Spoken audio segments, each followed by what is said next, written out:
mbote lisusu bandeko balandia to komo wapi ndenge to mesina kokuta na biso na bino esengoza nga komona bakongole nyonso deva ba itondo inene ba oyo balingaka kolanda makambu ya kitoko pona nini parce que biso ana to komo wapi to fongola espace to tia besika oyo bana Congo ba Congomani ba Congolais ba bimisaka makambo baza nango oyo babombaka te to tuna ba question pa ba Congolais oyo ba kokensa pona mboka na bango Congo to tombola pe bandeko na biso mususu oyo ba misusu bakanisaka ke bango nde baza suka pona mboka Congo OK ba réserve na mboka na biso Congo eza ebele mokolo ya lelo nazo yamba ambassadeur ya droit de l'enfant ya province ya Ituri nazo yamba bongo ndeko Gislin Atiaboli ndeko Gislin Atiaboli azali moto oyo aza molobeli ya bana ya Ituri mikolo uti kolekawa to ndenge biso nyonso insécurité na est du pays insécurité na est du pays mokonza mboka lobi iyo na yoki bino mais il faut instaurer un système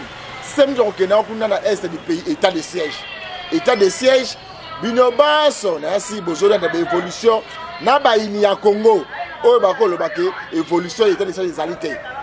awa na yambi ambassadeur mutu auti en direct de l'Ituri la bête en caramasse la bunia ngamo na zeko na bunia ya Ituri mais le na yambi ambassadeur toko solo la makamba Ituri en sécurité bana ndenge nini eko sala que jeunesse belé basa tremper na makambu wana ya bomba bandeko ba bonga ba avancer za ndenge nini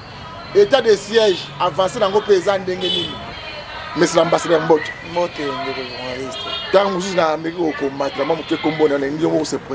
je suis bien en face de M. Gislin. Je suis Gislin Atiaboli, je suis ambassadeur des droits des enfants à Ituri, présentement à Kinshasa. Présentement à Kinshasa, ambassadeur il y a un poste nominatif que je pense que après d'abord de formation, après Moussala tout ça là pour défendre Bana ya Ituri et on a mérité cela.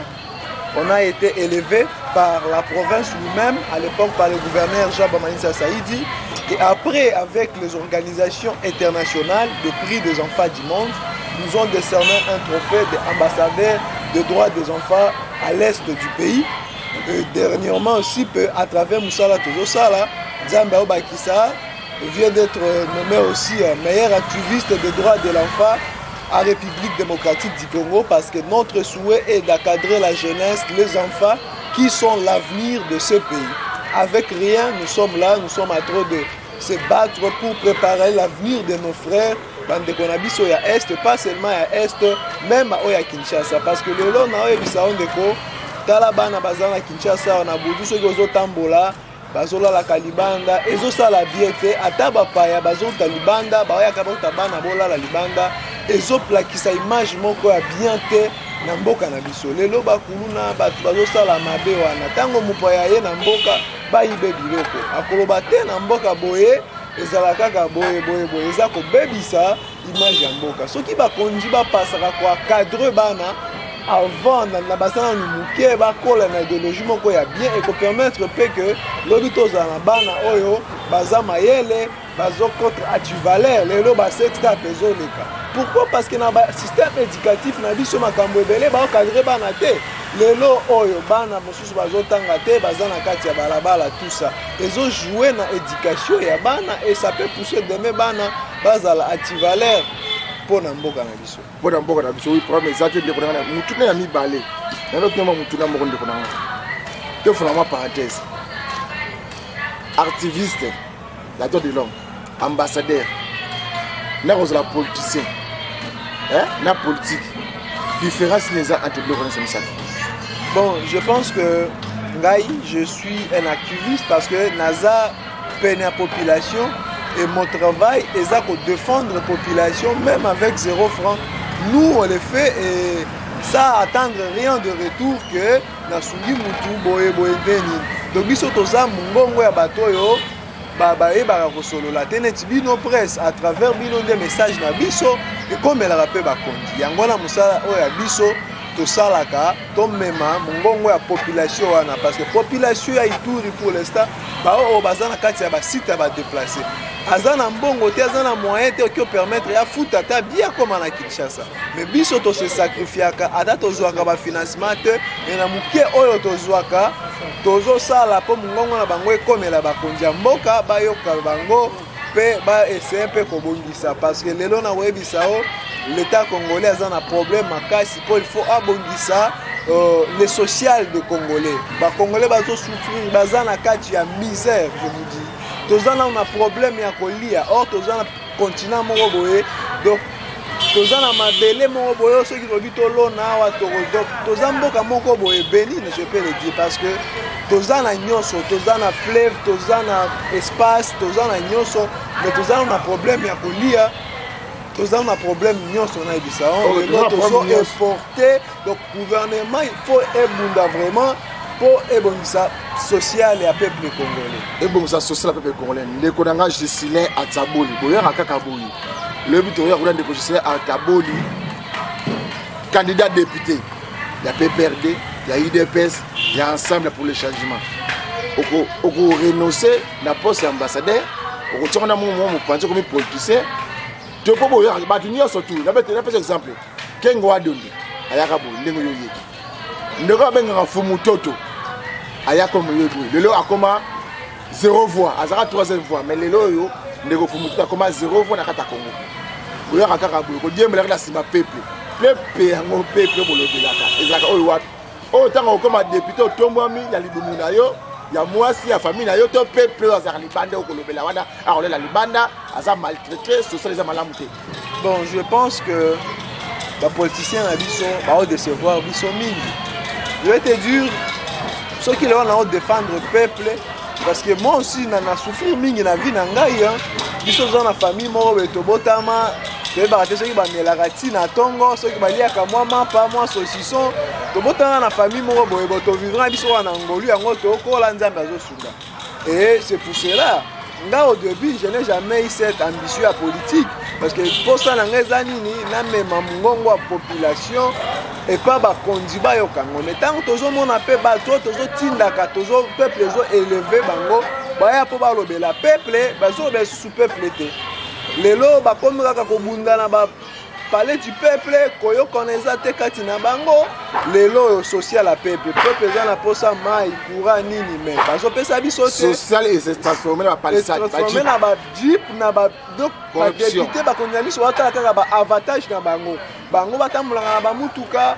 bana na bango la majorité on mutu ajika pouvoir mbango atiki mona na poto mingi bafana na bati na bana ngo na ba école à Lix or à Kinshasa ba quartier ba école mo boye donc il y a danger au moins député à chaque moment na ba pullman mais à bosani ke kala na 2017 ya no zanga ta $20 po a son ba chemise a bosani peuple ya zamba kuna o ba tinda e po akoma na place wana bien sûr que Moutorkio zala parfait à 100% mais faut tout le monde a quand même volonté wana na kwa besoin de kwananga moi j'ai toujours pris un exemple et batuneti ba Gilwando c'est mon idole parce que exemple tout le monde a déjà na mongo na ye attaque avocat d'affaires et autres mais après avoir vu misère à la population Gilwando habité je peux postuler comme sénateur na sunamboka na ngai mais avant wana banda ko sala déjà mais aujourd'hui Gilwando aza modèle na mboka oyo lelo aza ministre azok se battre tout moment près à premier ministre Sama Lukonde pas chef de l'état pour ba bongisa social à la population exemple tout le monde va comprendre la même lutte na e azolinga atteindre but na député mon juste lelo ko kosa biso awa aza pour la population mais tant comme na parler du peuple na ba assemblée et comme kobunda ba obunda ba otala ta etera peuple j'étais sûr que les aba député mosusu wana ba kendera ta juste ba vacances parlementaires te na ba base na bango ba kenegout ba vacances parlementaires te et mosusu lelo ba sila comprendre déjà échec na bango na 2023 ba décrochage sur appel la population te ba bigaka to lire na biso mbongo nyonso ko ya soki eza ya ram soki palissade to damé na biso parce que 2023 risque ko zwa kaka 10 voix ya famille na e c'est pour cela ba si ba comprendre na bango je mais je pense que ba jeune mingi peut to élever bango ba décevoir biso mingi OK bosoyoka oui avant to bandolo bakaka non ba viende ba oboma mboka oyo ba vie ba oboma mboka ba vie bongo batikela bana place te nini mais ezana ba jeune atena gouvernement oyo ba to bundi ba élever bango ba komi ba député banani mais au lieu jeune ayoka yo tango bazwaka na 2018 omona penza banda penza ba approcher biso mais lelo tango banjo kota na ba grand hôtel wapi ba négliger biso ba jeune pe bazwi même idéologie ba vie omona juste koleka kutu ata ba vie on comprendre ceux qui doivent comprendre que ceux qui va en retard ceux qui ni na ba député jeune na ba ministre jeune ba comme sous plus pur que ba vie donc ba jeunesse na biso mingi bazo décevoir pe biso ba décevoir je pense qu'il est temps ba mokonzi ya mboka bakonzi bao ba mposa Congo nouveau batala ndenge nini ko cadrer biso jeunesse oyo toza na sima oyo tozo rêver Congo moko boye kitoko Congo moko grand émergent malheureusement biso toza na volonté wana c'est rare ozo muto azo cadrer parce que moi si totali politicien mo boye ba vient bolinga te surtout ba jeune susu ba kolinga te ba cadre parce que ba mona net oza da mukolo koya okobundisa pe bango or monde eza relève vous comprenez ko ceux qui ozo cadrer biso ba jeune ozo biso na ba combat na biso je peux te dire nos anos mokonzi je peux te soutenir encore au continuer ça la musala no malamu mais tant que ça la musala malamu te je peux aussi me poser na dire nga penati à candidature parce que na sunga population na ngai parce que j'ai toujours dit ça la perfection n'est pas de ce monde mais tout le monde a quand même volonté wana et ça n'a pas le peuple n'a pas tous na moins il y a 2% sur 500 députés au ba na volonté à peuple tout le monde a la volonté mais la majorité bazo vraiment bazo décevoir ok bazo décevoir bino bande ko ngai bozo mona elenge eza Gislin elenge asa ambassadeur ya bana ya Ituri ya province ya Ituri mais lelo akomi ya bana ya Congo mobimba bande ko ngai yo ko landanga na télévision o ko landanga ba itendo ike o ko la pori pona ni oza jeune telema Lumumba akufa na ajnini atrema na ajnini bakasavu bakipa vita bande ko ngai ya Congo to telema to sunga mboka na biso Congo na ba moko na lisanga ne to kolonga yango moinde ko tsila to atelemi awa bande ko pe musiba ko landanga sikoyo makambo ya enseignement ngai moya na ngai tanga kawa ba na ngaba tanga na kisasa parce que bozomo na assemblée nationale c'est 500 députés et cause on a 489 députés ba na ba bazali banda mboka o ba tanga ka bazate tant ba zwaka frais d'émission à liboso na bango tout bana ba tout le monde na ba Chine ba Japon Afrique du Sud Congo bazate makambo na secteur enseignement na EPST batinyosu kala bana bazotanga te bazo komela biso ba para po biso zoka na kisasa famille koko mama papa ngai moko na bana kisasa tozotanga école na ne oyo rentrée scolaire eza malamu te ngai azo lebela peuple oyo bazina kiseso bazina kimbateke bazina maluku bazina malueka oyo baza kuna na salamabila oyo bazina kasongo oyo baza kuna na bunia bangomona pasi oyo baza kuna na kwango oyo bazina kasai chikapa baza kuna na lwebo bazina sumbula liboko kamako ndenge na kolobela bazo lebela oyo abine bozina botina ba poto kuna te ba vacances bozwa bokenda na poto bono sala kani bandeko na ngai tolinga mboka au Congo na ba député oyo ba ministre oyo ba politicien oyo mingi bazo kosa bakonza mboka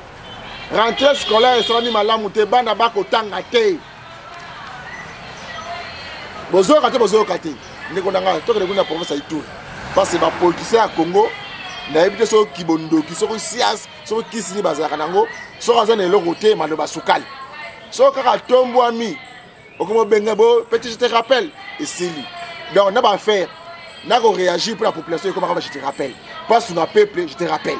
makambo nyonso ekotaka na je te rappelle donc tout est comme na oubli province ya Ituri donc toyeba ndeko na ngai yoza natif ya kuna tokoyeba dossier oyo ya insécurité oyo ebandana ndenge nini moi historique ke moto contre ba avancer mosusu bon je pense que na minute oyo na solola bana Ituri bana Nord Kivu bango bazo mituna mukolo nini makambo ekosila quand la fin de la guerre à l'est bango nyonso bazo mituna nakopesa exemple epa na ngai na Ituri toza bana muke depuis à partir à 2004 ba Iturien bazwaka conscience wapo bando bunda balobi te bitumoto banda ko bunda ba dégâts ezalaki partout na 2004 bango nyonso bafanda bamoni ke guerre ezotonga mboka te na kati ya bitumba bango nyonso baperdraki balobaki tofanda tozala ensemble 2004 bafandi ensemble kokoma na 2017 rien ne marche tomoni bandeko ya biso mosusu basimbi mandoki alors tobandu mituna après plusieurs années tofanda ensemble comment cause na bango nini oyo basimbi mandoki na 2017 ebandaka moke tozoyoka kaka bamurmure groupe moko elingaki ebando se créer nini na nini kokoma na décembre 2017 bitumba ebandi na Ituri yango ti lelo oyo territoire mibale eza touché et neti territoire mibale ezotouché Njugu na Irumu baterritoire mosusu nyonso esubir conséquence ya baguerre wana parce que lelo na Ituri toza na 1,5 million de déplacés je vous dis ce n'est pas facile et la majorité plus de 1 million baza na bazolala libanda na minute ono la bino lobela bakonya biso batambola ba bus confort bazo bato mosusu kuna baokufa na nzala malnutrition na basite à déplacer et lelo na territoire Irumu toza na plus de 50 écoles bafungoli porte na bango te bazotanga te ba école ba hôpitaux eza détruite mais bakondi na biso bakangi maboko ezokipe bango te na yebisa onde or gouvernement il faut ebunda esilisa makambo wana me bana bazotanga te soki to continuer boye na yebisa o mboka na biso ezala susu na venir te et tokoriske susu tozala coloniser na bapays mosusu parce que lelo na Rwanda napesa exemple ya Rwanda baza à mesure ya konome jeune à 17 ans azala ministre à nouvelle technologie et autres mais pourquoi pas epa na biso Congo baloba pe Justin aza jeune mutu aza jeune to élevé akoma pe ministre akoma pe mutu mo près du chef de l'état a conseiller balobaka na lingala bana mike babetaka mbunda bakolo pe babinaka pourquoi pas bakadre biso totanga na batanga bana batanga na position malamu bakadra pe biso lopi biso pe ngai biso ngai na lobaka ka mokonya mboka za mala touré on a tellement de gratuité j'ai commencé à défendre le droit des enfants il y a 6 ans c'est constitutionnel et la loi au pays n'a pas ratifié la convention relative internationale aux droits des enfants ils sont censés respecter ça loi portant protection de l'enfant quand de la famille on dit clair que loi portant la convention on dit l'article 28 que l'État a l'obligation de rendre l'éducation de base gratuite mais les lois tant que mokonyamboka proclamé qui donc c'est là qui makasi mais les lois et comme moi mikatatano bato azokana te na bisa tozana ba proposition to kopesa mokonyamboka soki appliquer biso pe on ne gagne rien dans tout ça na sala comme ça ba futaranga te mais tozana ba initiative mais ça bato mosu baza pena chef de l'état bazotala kaka ba avantage na bango batala avantage à peuple te je vais vous dire ndeko mokonyamboka azana volonté na bisa mokonyamboka azana volonté ya kosunga mboka oyo soki olingi omona volonté ya mokonzi ya mboka tala na badiscours na ye partout place mokonzi ya mboka akende te ntango ayokaka ça ne va pas apesaka bapromesse c'est déjà la volonté yango ebiski papa biso bapêcheur tozangi biloko boye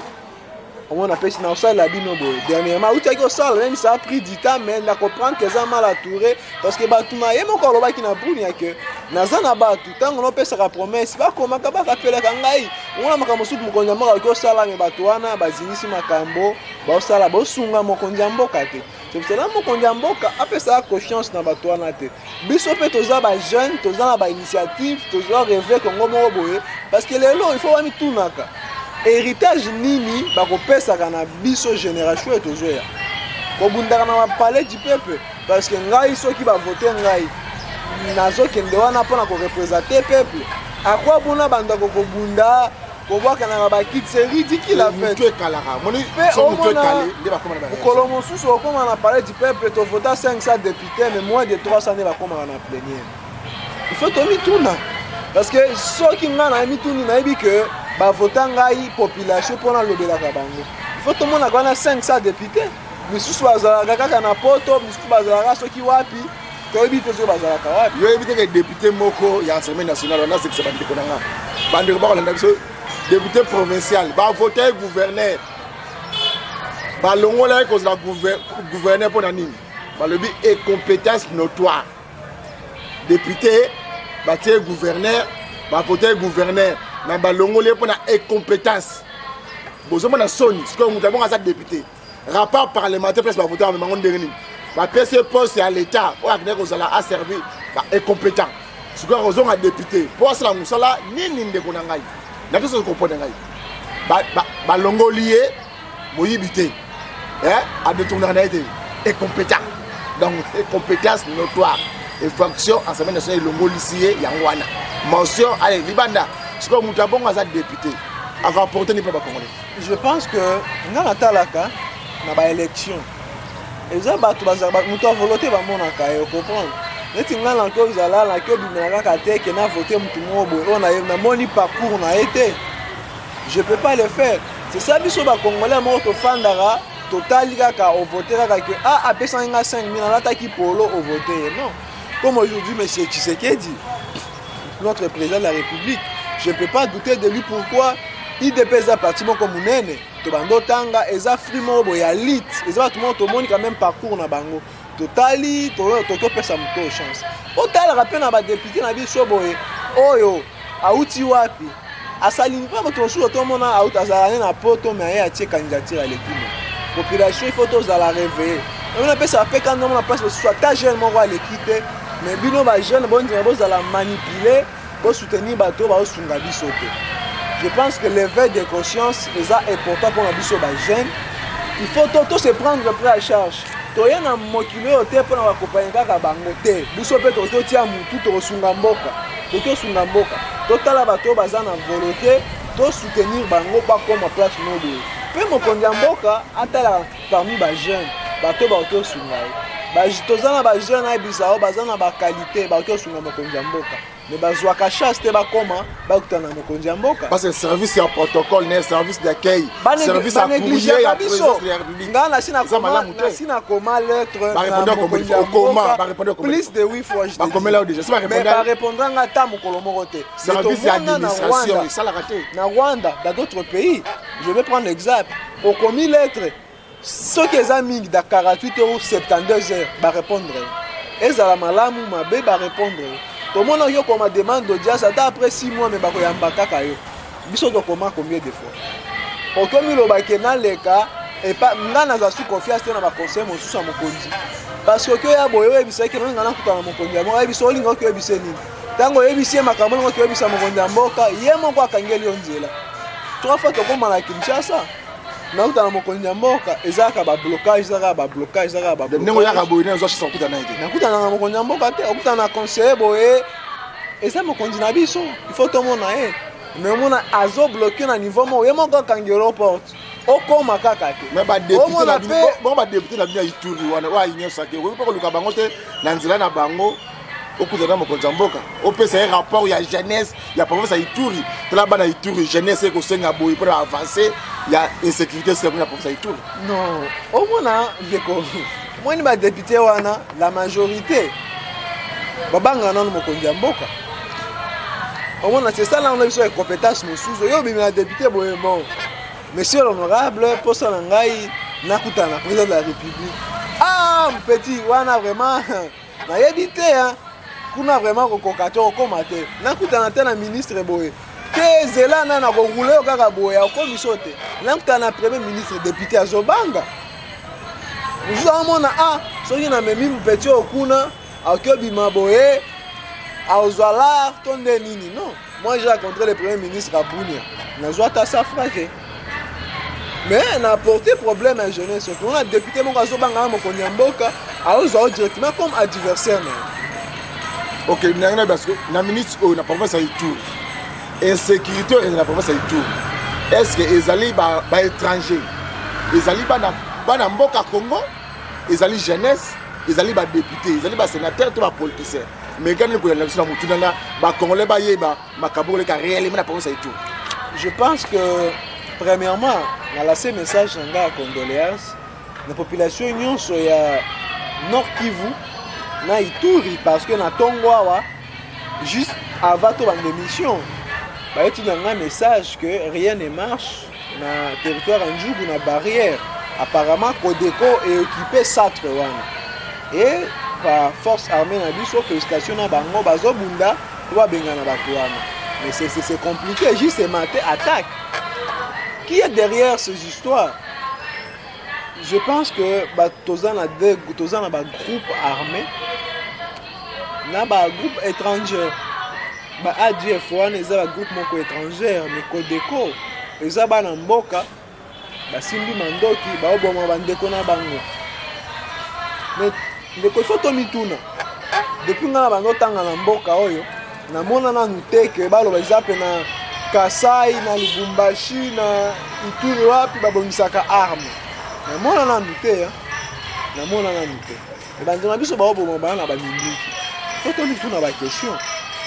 Bautaka na minduki wana wapi bazwaka ngo wapi soki réfléchir malamu peut-être par trois possibilités tant mosu ekitaka po babongisa yango mosika tango mosu ekitaka na baéroport soit mosu ekitaka na bafrontière tango mosusu mais na frontière toza baservice na biso ya immigration ata toloba dernièrement barwandais akoti na mboka na biso bon. So de bon, pour te parler la mboka, on a vu que c'est des choses qui peuvent arriver, non? Quand on soumet nous que les gars dans la frontière, mais je ne pense pas frontière tout ça sécurisé. Force armée Zakuna va contrôler la situation. Ceux qui sont contre la frontière, supposons qu'ils sont contre la frontière. Si les frontières n'ont pas sécurisé bien, il faut battre le service dans le renseignement. Ceux qui sont dans l'aéroport, des jeunes, des miens, c'est que pour nous, on va ou soit ba militaire pour baton sous balobaka boje pas de problème que bango te que eza ba kondi mususu a force armée to kuta bango na ba mission na bandako bango nde bazo ravitailler batwana basimba mangu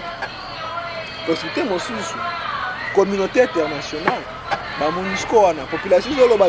départ à MONUSCO ba kondi mboka batala rapé souci à population. Dans la population, on dit que tolingi muto ete, tolingi rame ete, tolingi bo ete. Bon, quand on a beaucoup de la rapine, nous va kende quand on va mettre ça, nous va la peine ni pourquoi la population est babilo quoi boy. Pourquoi la population est coque. Depuis MONUSCO fan dans mboka o le loga ba lo ba ka que MONUSCO est pourquoi. Ceux qui MONUSCO ça va contrôler la kabango, ba vol na bango place ba kende ke ba mema kanini. Il faut basta la kabango. Je n'accuse pas la MONUSCO mais il faut pas vérifier à batouane. Parce que arme eza na mboka te c'est que bandeko na biso ya Ituri baza na izina minduki te eza bato moko boye tokopane mpe bandaki na zamba eza ba rebelle à cravate bazali bato bazopousse bato wana mpo bango bazalaka izina minduki te eza mosusu bato ya mboka oyo baza na bamain noire na kati ntango président mboka olobaki de député quitter les groupes armés je ne pense pas que je n'ai jamais vu un député être bon mamone abo mamutu mais toyebite la politique eza na kambo ya intérêt tant monsieur eza na musu ba main noire eza na kati toyebite mais tango mokondi assemblée azoloba biloko boye c'est que ba rapport ezali pour se porter parole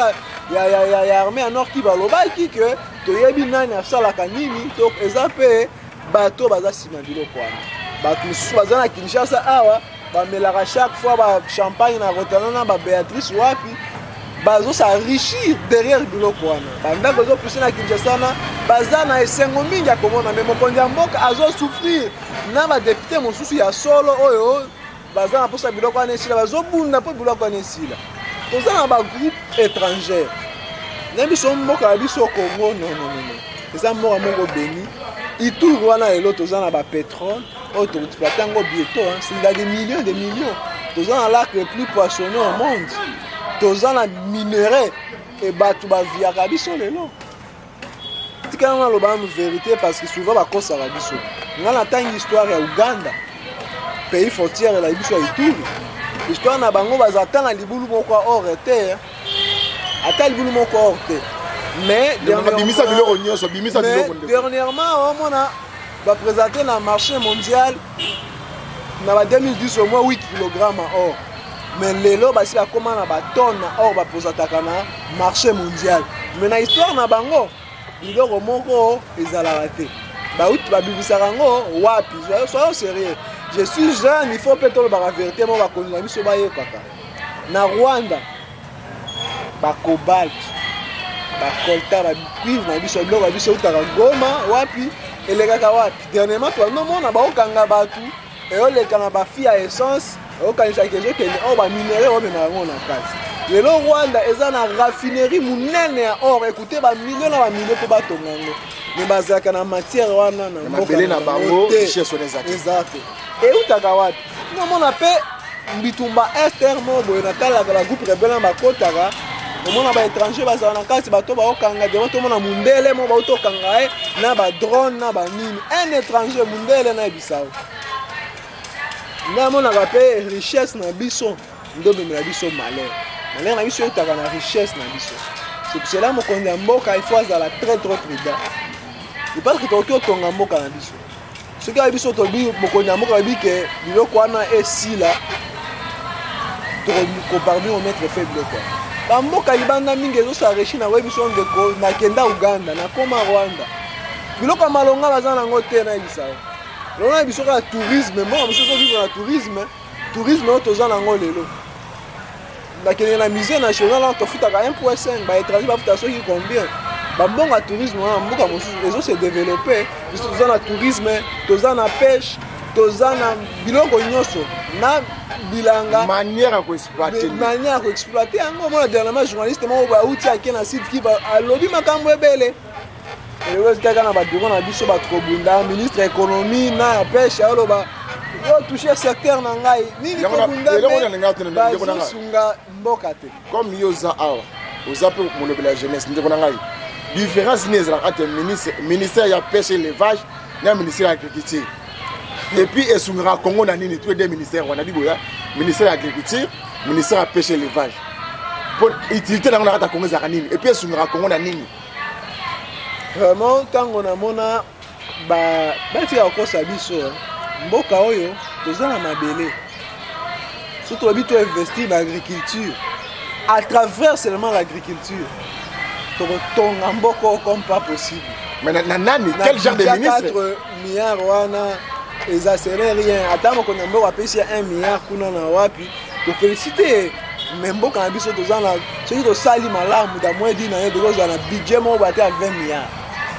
même plus parce que mboka auto l'équipe bango na nyonso baza déjà na ba 20 milliards 25 milliards pourquoi pas biso dozo na ba 4 milliards 5 milliards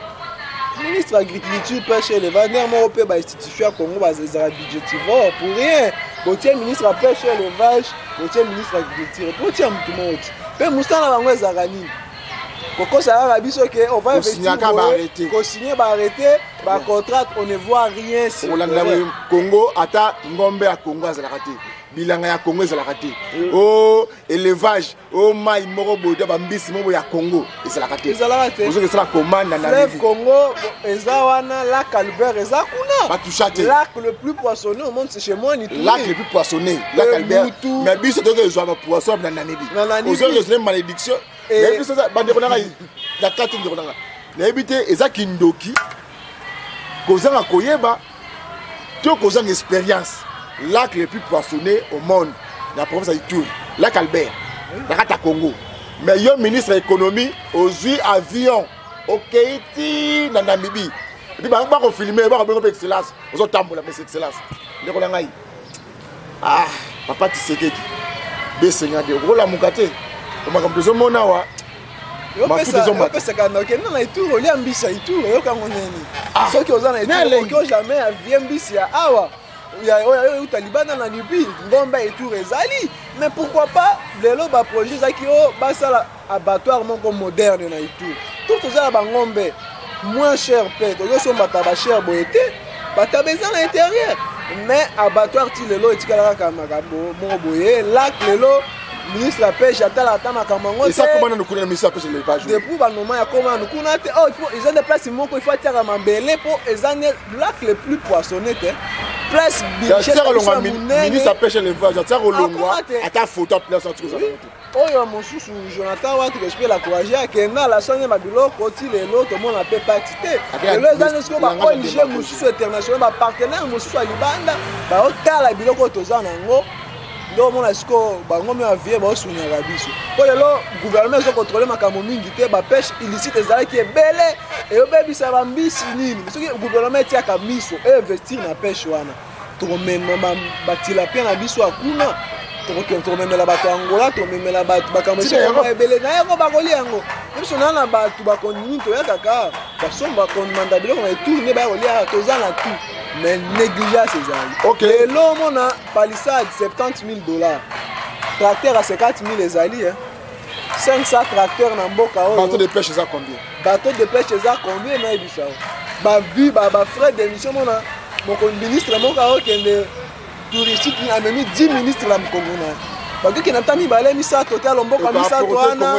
eoporte rien baketambola na bango bakomema ministre moko baketambola na bango bake tourisme ya vie na bango mokonzi ya mboka nakio justifie ata eza ebele mokonzi ya mboka mais tostati quand même mwa volonté ni wana moke mbasi mpe koréduire banombre mais lelo premier ministre aki place boye 10 ministre place nyonso ministre akendeke ye moko te mbongo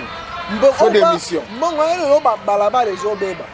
tozala baservice ya l'état baoffice de route ezali bolo baza lelo tosomba 500 palissade tozala mbongo moko boye ate ya 200 palissade tosombi exemple 30 tracteur 30 babiloko kobomisa balabala tozala baingénieur na biso ya Congo tosala neti mokonzi ya mboka ya kala Laurent Désiré Kabila bandosala aopromouvoir jeunesse bato na ye bino botanga bajoi botanga nini awa boya awa entreprise ya l'état yango wana tozala bamateriel na biso bobongisa baroute union secondaire ya mboka tobanda futa bino bakosala biloko wana te tokobengaka bachinois tokodepose mbongo ebele tokodepase te mpo tozala biloko na biso oyo ya bana mboka mais lelo banégligaka bato wana yango biso ezotombola bino bana mboka bandeko na ngai bakolanda ngai badepute nationaux ya mboka Congo nalingi ata 200 députés nationaux 200 kaka ya pamba oyo balingaka Congo boya na bapalissade tina paye du peuple boyebisa président Mbosso biso bapalissade oyo ngai naza moto ya territoire ya Irumu naza moto ya territoire ya Mbanza-Manteke kuni na Congo central naza moto ya territoire ya Masimanimba bajipe na biso oyo topesi yango boteka yango mpo na intérêt général ya bacirconscription na biso électorale na biso ekozala malamu mingi badéputé nationaux bosala te eloko wana bakongolais bakobeta bino maboko c'est rare si 500 toyikaka mibale misato basala yango officiellement baya na yango misato baboboba misusu baboyaki yango officiellement biso exemple na itu te bazoboya bazozonga na ndenge nsima baboya baya na yango officiellement na assemblée nationale asali lettre pa président Mbosso bazwa yango bazwa misolo wana ezonga na circonscription électorale na ye basala yango mpo bapolitisaka yango bazala mayele mi mabe azole bazwi te bazuti na mwasi na procuration atimi assistant na nsima ke abendi basi na ndako komi ya bana ne bamesana nakolinga moke ndeko na nga te ezali ngonga balanda mwa mokie quelque action ya gouverneur militaire ya province ya Ituri le général Luboya botala baavancé ya état de siège ya province wana bandeko na nga ya Congo tolinga mboka o Congo toza be na mboka moko nalingi nayebisaki bino omoni Nord Kivu Goma Ituri Bunia place nyonso état de siège ezali baimage wana azotala bino mpona bomona bakelke avancé ya mboka na biso Congo tolinga mboka o Congo oyoki ndenge ndeko alobi baini ya Congo eza be bacongolais tosangani na baétranger tellement tozala na mour kaka souci ya koteka mboka ya kolinga mboka Congo te toapesa oyeba mboka na biso na libulu bolanda kelke avancé ya état de siège ya mboka Congo bongo tokozonga na plateau na réalisation ya mwasi kobaki. Les opérations militaires pour neutraliser les groupes armés pendant l'état de siège en Ituri rencontrent davantage les desiderata de toutes les couches de la population. Deux messages d'encouragement et de soutien aux voyants militaires de FARDC fusent de partout au regard des résultats positifs sur le terrain. Le député provincial Jean Bosco Assamba, qui n'a pas su rester indifférent, salue les offensives que mènent les forces loyalistes depuis près d'une semaine dans la région de Nyangaray, en territoire de Djougou. La population de Bunia, en général, et moi personnellement comme élu de la ville de Bunia, nous sommes très satisfaits et nous sommes aussi très contents de la manière dont les gardes républicains, que ce soit la force armée de la République démocratique du Congo, a délogé les miliciens de Codeco, pas plus tard qu'hier, dans les territoires de Djougou et précisément à Nyangaray.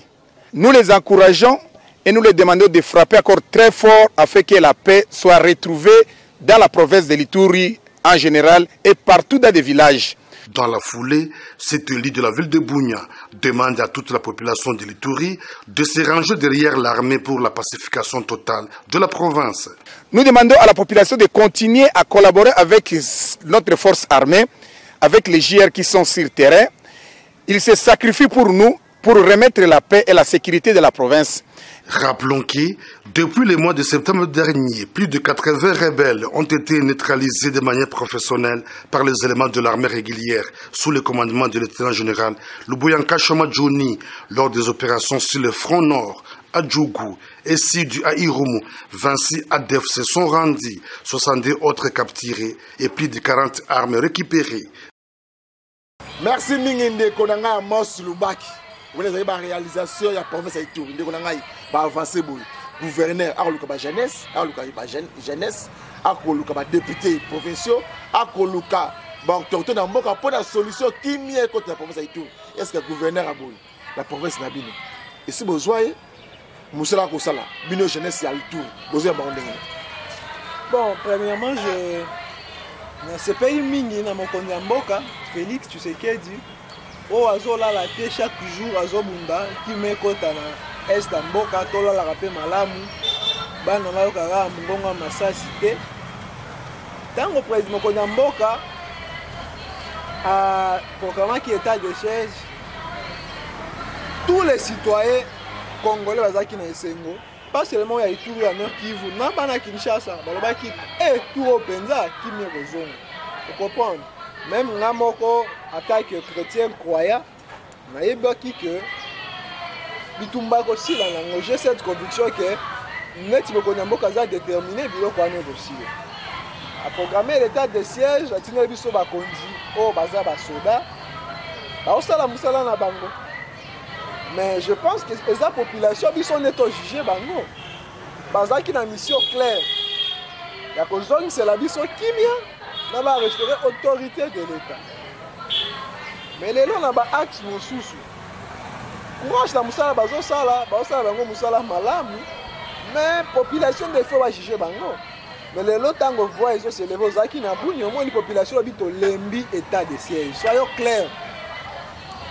Quand on va avoir l'état de siège, c'est ça, il faut appliquer la jeunesse dans le biloko mosusu. Les ateliers qu'on bengi papa mikolo na ba veste, ba okota na veste qui a $1000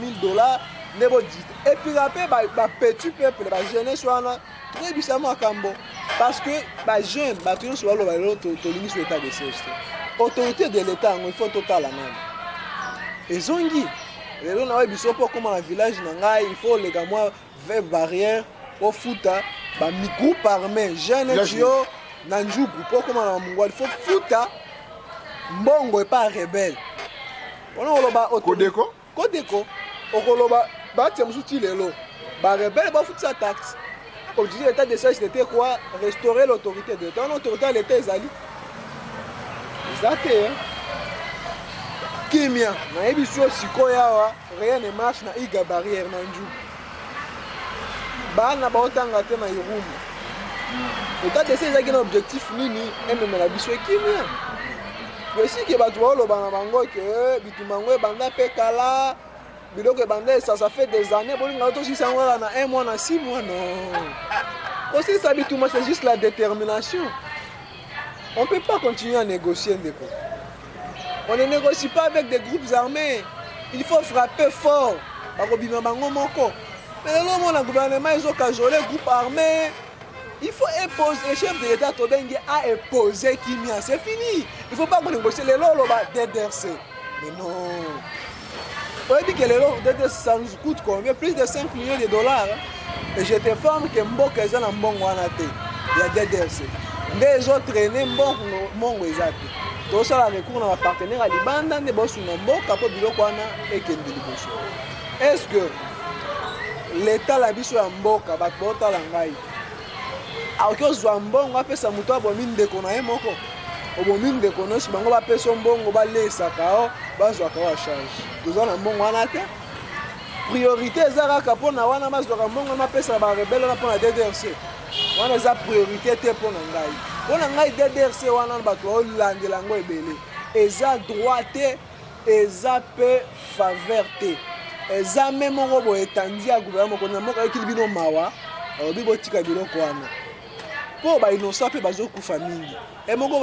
bamapinga na biso bakitaka bazongisa kimia me bakomona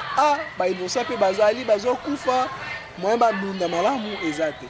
mais DDRC on lelo bato nyonso bazo applaudir yango bamoni ke DDRC nde eza mbongo mutu nyonso olinga azala na nsima biloko wana te soki tolingi mboka pourkui badepase bamilio wana bino bato balobi ke toza mpe kodepose arme fo apesa mbongo te mpo depose arme yaka volontairement depose arme mpo na intérêt ya mboka soki répondre na chef d'état e bapesa eloko te pour moi basala biloko wana te umena te batia bamilio wana te batonga nango baécole bafinancer gratuité na mbongo ya DDRC basala biloko moko boye désarmement d'une manière simple et réintégration biloko moko boye simple bobengi bao boza prêt bodepose arme bokokata bilanga basopesa bino bautia bilanga osala bilanga. Ok, moi après on a bino siko jeunesse après on a bino jeunesse na kati ya makambo oyo état de siège yo attaque ambassadeur ya bana ya Ituri oza awa na Kisasa ndeko nanga apport nini makanisi ndeko kopesa pe bakonza mboka ye gouverneur militaire to mema yango ensemble poto kena ba avancer na lisanga ndeko nanga ba moko ko bosa te ndeto kolonga makonza mboka lobaki boye boya to sangana to sangisa makanisi to mboka na biso liboso mokonza mboka zoloba to ya to sangana oui mais tango c'est ça, moi je ne gagne rien là quand on a président, oui, mon konyanga je suis chassé hein. Tango le bateau sangana, il faut ta to sangana nani. Na batable de décision mosusu, au monde a bazwaka, tango zwaka bato bafana na Kinshasa, on a ba immeuble, bato ba uta ba poto wa pindo sangana bango. Il faut ta ba peuple. O mutu azana kati kuna na Kasai. O mutu azana Sanku, baloma ba peuple. Obiso ba négligé ba tupamba oyo karape bango mais tant on sangana na bato a veste eza pas mingi biso toyaka ka tolinga tomona mokonzi mboka to apesa ba biloko gratuité wana na zamu to défendra bana eza lelo te tokyo pesa pe apport na biso ngalo na yebisaka que soki na nyina na sunga mokonzi mboka sur le plan social na kosunge mingi gîte social na défendre comme na sala qui est dans cadre bana. À l'époque de Kabila on avait vu ambassadeur près du chef d'état charge de l'enfant. Pourquoi pas tiens mblo ko na mutako sunga parce que moi ni jeunesse ba on négligé bo. Biso 2018 au vote a quitté hein. Bureau to voter. Ceux qui investir na kati ya bana ba 15 à 14 ans d'après c'est que ba voter te. Bo cadrer bango na nzela moko ya malamu. Pas négliger biso te. Biso pe besoin à voter au sunga bo. Mokonya mboka ayokaka bato nyonso ayambaka mpe biso baba peuple nga kaka te na bato baza na suka bamalumpu wapi ayambaka bango ayokaka mpe bango na atala tourage na ye moto nyonso azo apporter babimisa bango ata gouvernement oyo il faut bato mingi bakende. Moi je dis mieux vaut même gouvernement oyo ya nani ya Lunkamba qu'aujourd'hui à Sama parce que au moins Lunkamba tosati moi volonté moko moke banda kozala oya lelo yo mokonzi mboka zo souffrir na biso ndeko mbongo ezobima mpo babongisa social la population mais ça détourné soki nga nazalaka proche ya chef de l'état jamais ngaki aloba bato basala bamaison pour fabriquer wana eutaka Istanbul wapi mpo na bamilitaire tomonaki na mazambi wapi il faut batonga dur jeunesse zoloba emploi eza te. Pourquoi pas conseiller mon conseiller ba conseiller sur ma maison pour faire ba thème c'est trop coûteux ça cher balamba ba sala ba brique to benga ba jeunesse to engager batu ba tonga biloko wana ko tonga net salema Kabila sala 5 chantiers on engagé les gens même si malango te mauvaise soit ba détourner ba mbongo mais ba engager jeunesse et diminuer chômage. Il faut conseiller mon konyamoka biloko boy lelo projet école mon konyamoka zala ba impliquer biso to sungai pourquoi lelo ba conseiller la basa biloko moko moderne na eportaka ba matériel libanda nde botonga ba école non toza biloko nyonso ba engager ba jeune ba tonga mboka soki eza ba pupitre toza na bande kamiso basala ka bozwaka awa te bo mena biso biloko moko moderne c'est trop coûteux et ezo sunga te. OK, télévision zali ngonga ndeko nanga Gisile ataboli télévision zali ngonga na asi o ezali premier épisode bande ko tolanda biso na kati ete mais o ezali ka premier épisode na yamba ambassadeur na bino bana Ituri. La séance de travail kozala tout le monde importance la jeunesse la développement la Congo na biso importance la jeunesse la gouvernement importance la jeunesse la Sénat importance la jeunesse na Assemblée nationale importance la jeunesse la Congo mobimba ezanini ndeko na ngai télévision za ningonga tala bandeko tuba kolanda yo ba jeune lokola yo bapapa bamama bakongomani bakolanda un message moko fort ya kopesa bango espoir que un jour mboka na biso ekodonga bakolanda osiko. Premièrement, pour les bateaux na Ituri na Est, malgré Bitumba, na rassuré bango kenga na conviction parce que baloba na français pour la biso ba chrétien croyant. Si nous perdons la culture, cette faculté de croire, le monde n'a pas d'avenir. Faut que nous ayons un condiment. Ceux qui ont un condiment, mokileza na avenir mon côté. Condiment avec Nzambe azalaka un jour tu as un appareil. Toi tu continuer à condiment. Ndebo pena bisi bango boyega na condiment qui me kozonga kuna. Na condiment na volonté ya mokonzi ya mboka Congo kobonga. Sauf que ngai na biso za mokonzi ya mboka biso toza prêt ko accompagner même avec 0 francs pour réussir na mandat na ye pour asunga peuple congolais. Na bato ba olanda ngai je suis jeune pona koma awa na 8 frères de mission à mutu moko te ata gouvernement provincial te ata député moko te apesi nga frère de mission na salaka nulle part na défendaka ba jeunesse mais là na Kinshasa na futi bien na nga moko na fandaka na hôtel na mi futela nga moko juste pour intérêt général et jeunesse. C'est là que nous avons des députés, des sénateurs qui soutenir la qualité. Au moins, je te rappelle. Je te rappelle. Oh, que ça a voté, ça manque. Encore ce maillot, mais manque sur 28. Mais c'est rare. Mais sinon, c'est vraiment un adversaire dans Bango. On a ça que oh, il y a qu'on remplacer lui so bon. Bon, mon avis sur adversaire. Net was on de l'autre côté. Biso peut vraiment dans les menus motifs de examiner la base, de retirer un peu candidature comme ça tout le monde a tout bon. Je suis là ils sont en foot à l'hôtel par jour. Tant tout le monde a yaka que joie oi. Je ba mon avis sur bon. Ba toi volonté malamu. Bon bah c'est pour ça nous ça là parce qu'on a des réalisations ba sur la biso. Malgré souffrance mais je me suis dit ba na tout ba tanga te. Na uto la se commande. Bon mon na ba image prochainement et en bas ba kit scolaire na mbongo na ngai na sombi sa kit scolaire ezoya kala mingi na Kampala lobby okoma Ituri ba malette ya bana ba kaye to pesa ba faire ba déplacer mon susu ba kende classe na mbongo na ngai ya député te ya nani o ya ngai muke ona zwaka ezate ke manipulation yo boko sekisa ba pesa muninga sourire na formule bande ko na ngai ponga pe na souffrira biso so to tanga kana ba sac teme na pesi bande ko na ngai na pesi 100 wana. Les députés m'ont retenu mutu moko la nanga ya volonté na make mutu oyo ngapela que sunga ye na accompagner. C'est ça. C'est la volonté biso toza prêt à accompagner président de mboka, toza prêt à accompagner gouvernement, toza prêt à accompagner ba vie la biso mosusu. Bo soutenir biso bo mona biso ba ennemi na bino te. Tozo biso tozo rêver mboka moko bo kitoko prospère. Bo tala rapé richesse nini donc ki léguer na génération future o biso tozali koya. Richesse nini. Vous avez un exemple, mon sous na Rwanda, jeune de 17 ans, ministre. Ils sont organisés donc total la paix. Ils ont tous les hommes qui peuvent Mboka. Bosunga, Fati est bon, il a la volonté d'aider ce pays. Donc le terrain a dit non oui mais botar intérêt à Batutuna. Totoli à kaka to za millions na bac na la compte ambition à bac. Mais un jour Nzamba retourne à Kabino. Le Kabino sakara loba million très important que Nzambe otuna bino matinga bino na mokili na pesa bino nyonso. Est-ce que obanda ko kaba, obanda ko sunga. To espérer que un jour Nzambe otuna biso ba question tango zo sala na poste moko boya responsabilité avant tia mongo na poche, avant sala mabe ba décision so joie. Tala rapé un jour Nzambe otuna ngai.